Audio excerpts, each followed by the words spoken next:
Welcome back to Clue Me In, where we unravel the world's strangest mysteries.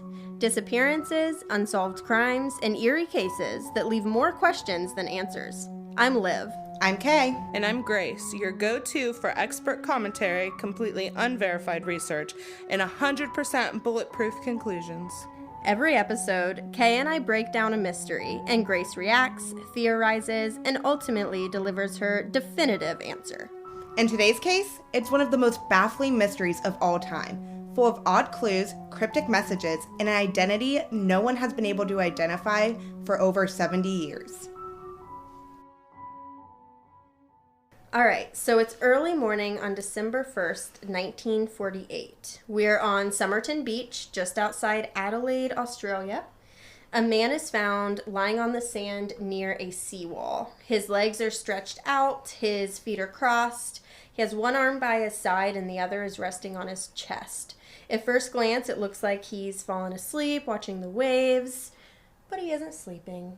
He's dead. That's so sad. Yeah. Well, and what makes it strange is how peaceful he looked. No visible injuries, no blood, no bruises. His body showed no signs of trauma. He was well-groomed, wearing a neatly pressed suit, polished shoes, and a clean white shirt. Everything about him said, respectable gentleman.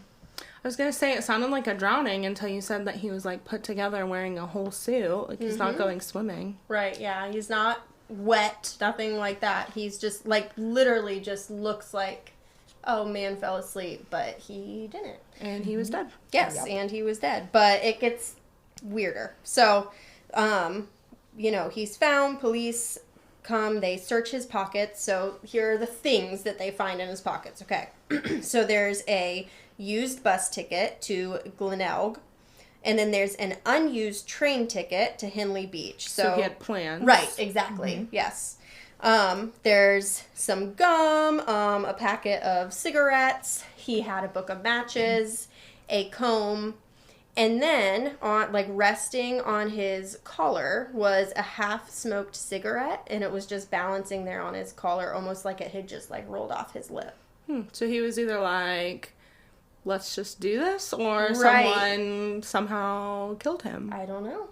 Yeah. Well, and here's the real kicker, okay? So all of the tags on his clothes, cut out. No ID, no wallet, and no way to tell who he was. It was like someone had completely erased his identity. Even the tags on his shirt? Yes. Yep. Cut out. So no record of any purchase or anything. Nothing. That is really spooky. Yeah. Well, the mystery deepens when police checked the local train station's lost luggage area. There they found a brown suitcase believed to belong to the man. Inside it, more clothes with tags removed. So maybe he's just kind of weird? Yeah, maybe. You know. Yeah. A shaving kit, a stenciling brush, which in case if you guys don't know what that is, it's something usually used by cargo workers or military personnel. A screwdriver, a table knife that had been cut down into a makeshift weapon, and a spool of bright orange thread, an unusual brand not sold in Australia. But all that was found at the train station, and he was found on the beach? Correct. Yes, yeah. correct. Okay. Yep. And they were able to actually, the thread that she mentioned that they found, that's actually the detail that linked the suitcase to him, because that exact same thread was used to, repair his trousers. So that same thread, because it was a thread that was not sold in the area. So that's how they actually knew. But it also suggested that he came from somewhere else, because this wasn't a thread that was just in the area. So foreign thread, modified knife, mystery man in a suit. Okay. All right, so then came the biggest twist. So a few months into the investigation, police searched his clothing again. So when they do this time, they discover a secret pocket in his waistband. And tucked deep inside this pocket is a tiny rolled up scrap of paper. Is he a spy? What is going on? Maybe. Well, when they unrolled it, they found printed on there 2 words, Tamam Shud. So is that his name? Is that another person? A place? All right. An item? So, it's Persian. So the phrase means it is over. That's ominous. So the paper had actually been torn from a copy of a popular book of poetry at the time that was called the Rubaiyat. So police issued a public appeal for the book, and believe it or not, a man did come forward. A copy of the book had mysteriously appeared in his unlocked car parked near Somerton Beach the night the body was discovered, and it had the phrase, Tamam Shud, ripped out of it. And it's just like a random man, a random car, like there's no linkage to the two? No. So it was kind of assumed that someone threw this into this guy's car to get rid of it because his car, wherever it was parked, it was unlocked. So whoever it was likely just threw this into the back of this man's car. Okay. So I'm still getting spy vibes a little bit. It is. Something's happening. Yeah. It's kind of feeling that way. And speaking of spy vibes, guess what was found in the back of the book? What? There was a secret code written of course. Inside. On the same page or in the same place of the phrase? Yeah, so this is the book. So, like, the phrase was found in his pocket, this rolled up, torn off piece. Hidden pocket. In this hidden pocket, right. And then they actually found the book that this was torn out of. And when they found that book... In the back of that book... There's a secret code. Yeah. Whoa. Yeah. So it's 5 lines, and they're just seemingly, like, random letters written in a strange sequence. And to this day, no one has been able to crack it. You're telling me that no, like, crime junkie, no one has gone out, like, the governments, the police, nobody has cracked this code? Like, literally no one. Not even our top cryptographers. They do think that it might be a one-time pad cipher, meaning it can only be decoded if you have the original key, which obviously has never been found. But this mystery man that found dead might have been the only one to know what the code was? Yeah. I mean, that's what it's at least looking like, because we have no idea, and maybe never will. That is so crazy. I know.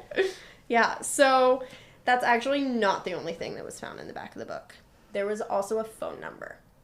So, this phone number belonged to a woman, and her name was Jo Thompson. When police questioned Jo, she seemed nervous. She denied knowing the man, but when she was shown a plaster cast of his face, she almost fainted. Okay, so she 100% did know him. I mean, yeah, probably. I wouldn't faint. I'm just like a random person that I've never met. Mm-mm. Also, why is she nervous? Right. Yeah. So she actually, they found out, also had a copy of the Rubaiyat. And she said that it belonged to her ex-boyfriend, who just happened to be in intelligence work. Does he happen to still be alive? Right. Is he missing? Is he on the beach? Like, yeah. With a half-smoked cigarette? Yeah. Exactly. Well, so decades later, Joe's own son would say that he believed his mother knew exactly who the Somerton man was, but took the secret to her grave.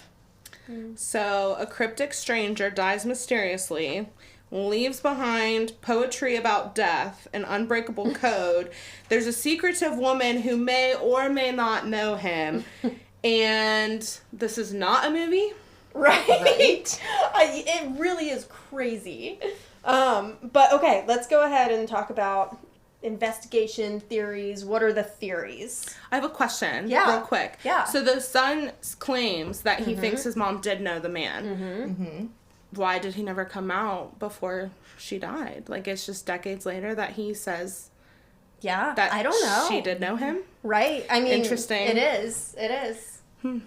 So one of the big theories is espionage, which many believe he was a Cold War spy, possibly poisoned with a substance that left no trace. I knew it! You did say that. Spy vibes. Another theory, though, was that it was just a suicide. Like, he deliberately ended his life in a poetic, almost theatrical way, choosing the Rubaiyat as a symbolic farewell. I would almost believe that, because that's where my mind started to go. Yeah. Until you guys got to the secret code. Right. And this woman that's just mysteriously denying him, but almost fainted. All right, so in 2022, advancements in forensics identified the Somerton man as a possible Carl Webb. All right, so he was an electric engineer from Melbourne who went missing in 1947. There's another theory trying to, connect him to a man named H.G. Reynolds based on some similarities. Well, if you were a spy, you might have a double name. And that's Ooh, true. That's a good point. But, I mean, there has never completely been 100%. And there's still no official cause of death, nothing ever determined, no direct connection to Joe Thompson has ever been confirmed. And if you visit Adelaide, Australia today, you can still see his grave where he was buried that reads, "Here lies the unknown man who was found at Somerton Beach." Wow. You gotta think, if something happened like that now, Right. there's so much technology, we could just identify them right away. Right. Mm-hmm. But I also I want to know, what was Yeah. Joe's ex-boyfriend's name? Does it happen to be Carl? Right. I don't know. Right. I'm hung up on that. Yes. Well, and I was watching some interviews and they were talking about how some family members of this Joe who they think do have connections and they're the closest connections they have to him. Some of them want to dig up the body to be able to actually get DNA. Of this mystery man. Right. But then others are not allowing it yet. So Interesting. I know. Yeah. So I don't know. Did they did Carl and this mystery man disappear / die around the same time? No idea. I guess the same year. So Carl went missing, in 1947? Yeah. So yeah, that was. I have no idea about H.G. Reynolds. I just wonder. Yeah. Yeah. Interesting. I know. All right, Grace. You've heard the story, every eerie detail, every baffling clue. The pieces are on the table. The mystery's waiting. So tell us, what's your theory? What really went down? Okay. My first thought was some sort of suicide, but I just feel like the investigation is lacking so much information of was there poison found in his body? What was the cause of death? So I'm going to go with he was a secret spy because that clue is really hanging me up. Yeah. No, I mean, I don't think that's I think it's crazy to think about, Yeah. but also it was right around that era in the 40s where there was a lot of that going around. Oh, yeah. Yeah. And just, it's all too convenient. This book gets missing and then something's torn out and found in his pocket. And then there's a secret code that somehow nobody can solve. Yeah. But I guess until that code is cracked, the case will remain unsolved. I'm just saying, if somebody has access to decoders or something that could use to solve this code, let us know. I know. I really want to find this out. Thanks for joining us on Clue Me In. If this case left you with as many questions as it did us, leave a review and let us know what you think happened to the Somerton man. And hey, if you have a copy of the Rubaiyat, maybe flip through those back pages. Or send it to me and I will see what I can find, which was probably nothing. See you next time on Clue Me In. And we have one last final theory from our producer, Jake. Yeah, I think he's John Wick.